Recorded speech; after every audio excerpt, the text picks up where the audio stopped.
You probably know what a Pokemon Nuzlocke is, right?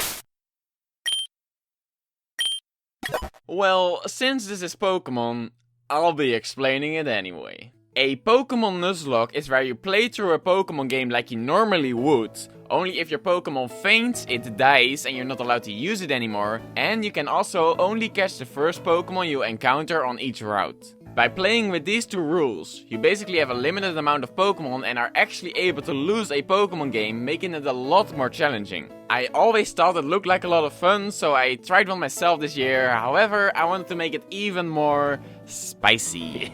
So I randomized my game, which means that both wild and trainer Pokemon are gonna be completely different, though they will still be from about the same strength as they would normally be, to keep it a bit balanced. Moves the Pokemon learn, abilities, items, all of that are still gonna be the same as usual, because I didn't want to make it all too wacky. But yeah, now that you know all that, let me tell you the story of my first ever Pokemon Nuzlocke attempt. If there are any questions, shut up. It all started in my hometown named Twinleaf, when I met up with my timid friend Barry, who wanted to visit a nearby lake to look for rare Pokemon, but once we got there, all we found were these two random people. One of them was pretty cute, but the other one was just some girl from about our age. They had a briefcase with them, but forgot about it when they left, and when we went over to investigate, we were very rudely interrupted by two wild Starlies. So, of course, the only thing we could do was to open this random briefcase to look for Pokemon inside and use them to defend ourselves. This is where the randomizer came into play, because the Pokemon inside were a Badoo, an Elekid, and a Mudkip. Hey man, I heard you like Mudkip, so you can have that one, I'll take the Elekid. Elekid.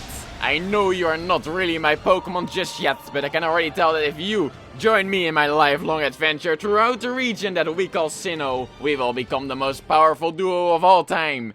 You just have to believe me.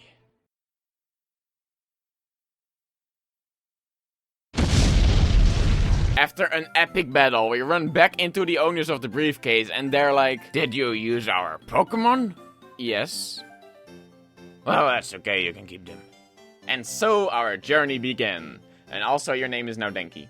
The girl, whose name is apparently Dawn, shows me around her town, buys me dinner and invites me back to her home, but she also gave me some Pokeballs, so I'm sorry my lady, I've got some randomized Pokemon to catch. I go back to the lake since I've technically not encountered anything there yet, and I ran into a level 2 male Cherubi. And, well, not the best encounter, at least we might be able to use it as an emergency food supply, I thought. Next, I went to Route 201 to get my next encounter, which ended up being a Shinx. I love Shinx. We were careful not to kill it, and after exchanging some blows, we got him rather low, and so I went in for the catch. But Shinx unfortunately didn't feel like cooperating, so he broke out, and not only that, he also went in for a tackle in retaliation, and got a crit on my Elekid, killing it! Denki, no, we were supposed to go on a journey together. Ah! Losing my starter right off the bat was a major setback, but I knew Denki wouldn't have wanted me to give up, so I threw in emergency food supply and continued my attempt on capture. The Shinx broke out last time, so I should probably get it a little lower. Well, you're 3 levels lower than Denki was, so you won't kill, right?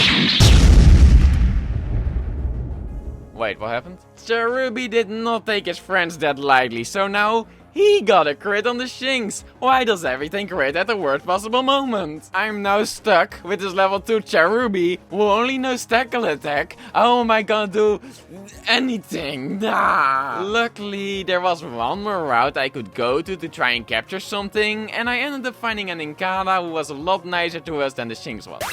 Welcome to the team. Now, let the training arc begin.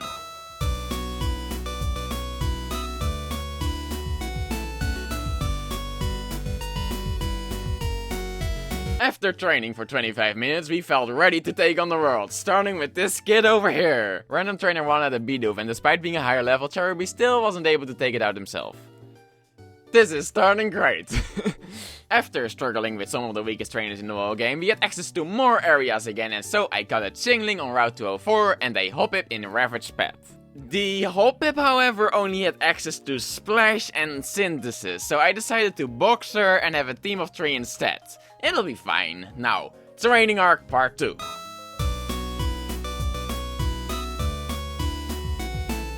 Before being able to access the next route, Barry was waiting for us to have a battle, and I know he was gonna be tough. But we are trained up, and I believe we can do this. Barry started with a Diglett who almost one-shotted Chingling despite being the same level. Awesome.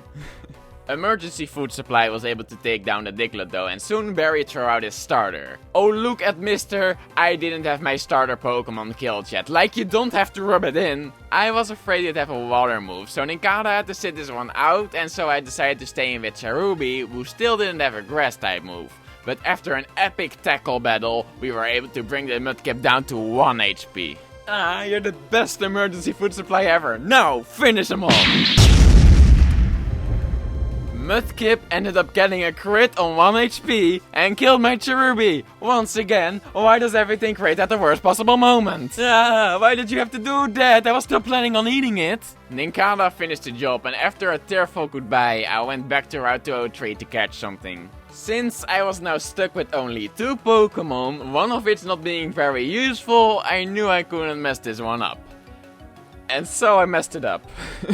I encountered a Whismur who killed Nincada with a crit again, and after breaking out of my Pokeballs twice, he also killed my Chingling, leaving me with only a Hoppip without attacking moves and nothing available to catch on that route. I had basically lost the Nuzlocke. To be honest, I didn't expect it to end like this. I figured I'd at least make it to the first gym, but alas, I guess I'm just unable to beat the Nuzlocke myself. Is what a loser would say. But you did lose. Shut up. What I'm getting at is, just because I lost this Nuzlocke doesn't mean I can't try another one, right? Well, I guess you'll find out if you just subscribe to my channel. More videos coming soon. Thank you for watching my misery.